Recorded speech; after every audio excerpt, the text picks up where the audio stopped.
Hey, good evening. This is Richard again. I haven't been on the air in a while, but hell, after the first 6 or 7 months of this current administration is just driving me nuts, so I'm going to have to get back out here in the camera and say something. I just wanted to start off.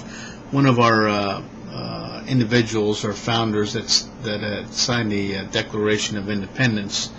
I want to quote what he said, and one of the things that he did say, he was a Scottish gentleman. His name was James Wilson. He came over here to America, and he was a signer of the Declaration of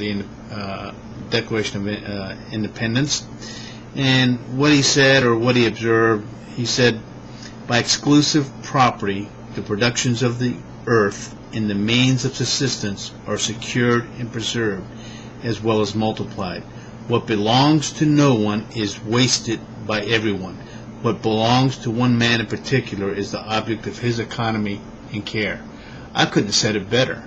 We've got a government that is out of control right now. I mean, it's just one thing after the other. We had the TARP program. We got the bailout of the Freddie Mac and Fannie Mae, and we've got now this medical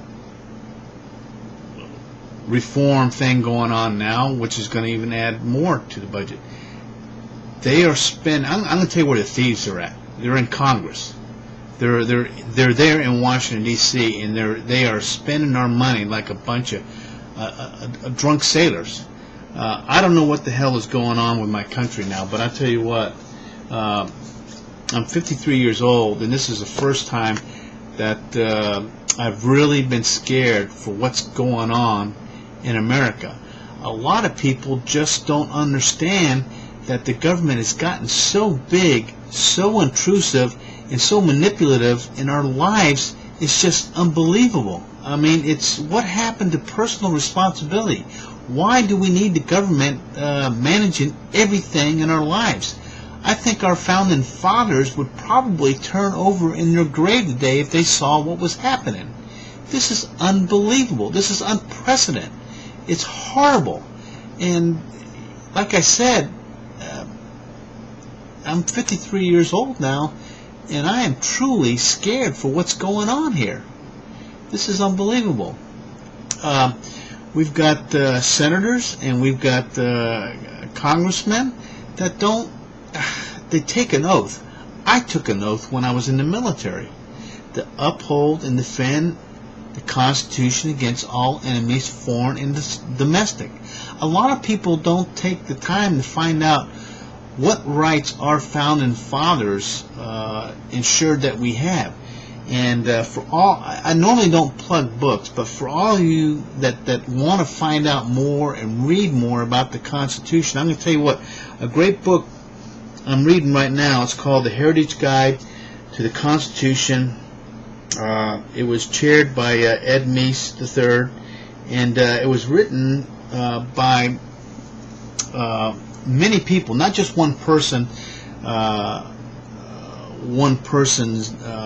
Or sitting down writing about the Constitution, but what they did was they took many different people, and each one of those persons were to take a certain part of the Constitution and dissect it and come up with the meaning in the sense of what our founding fathers meant when this important document was written.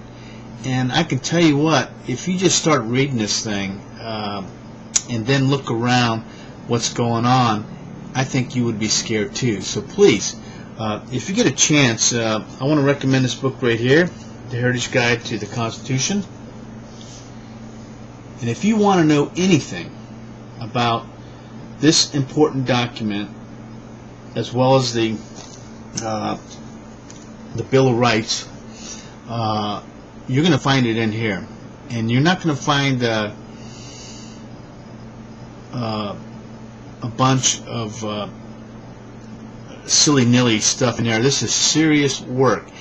But what's nice about it, it's written in a manner that even the layman can understand, as well as the well-bred, well-educated jurist would use in a court of law, as far as interpreting the Constitution and what our founding fathers meant this document to be. So please, if you get a chance, get a hold of this book and go at it.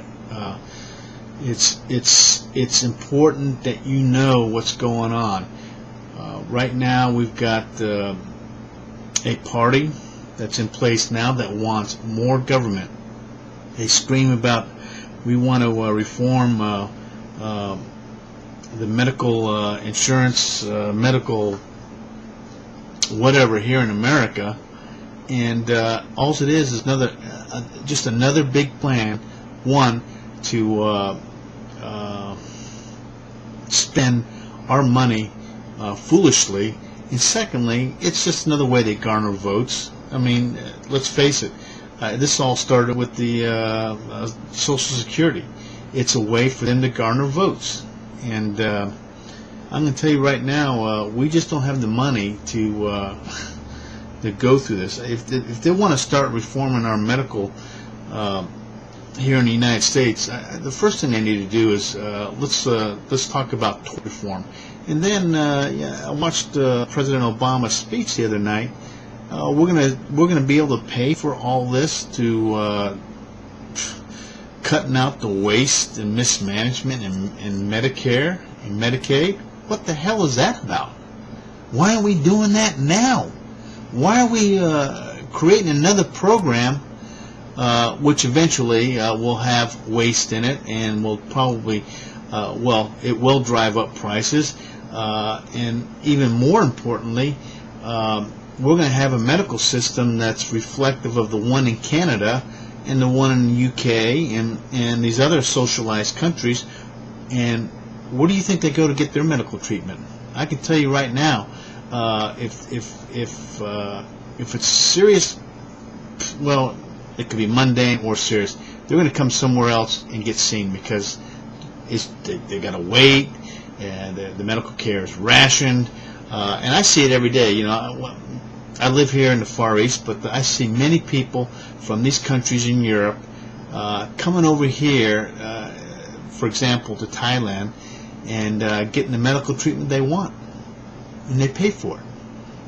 You know, so vice waiting around in their own country and hoping that they might get treated. So please, if you get a chance, read this book here. This will get you set as far as letting you know what the current situation is as far as this big, our government just getting too big and being too intrusive in our lives. We've got to reduce government. We've got to reduce our spending. We've just, it's imperative for us and our children. So I'm out here. I'll see you again. I'll start posting a little bit more frequently. So have a good night. Semper Fidelis.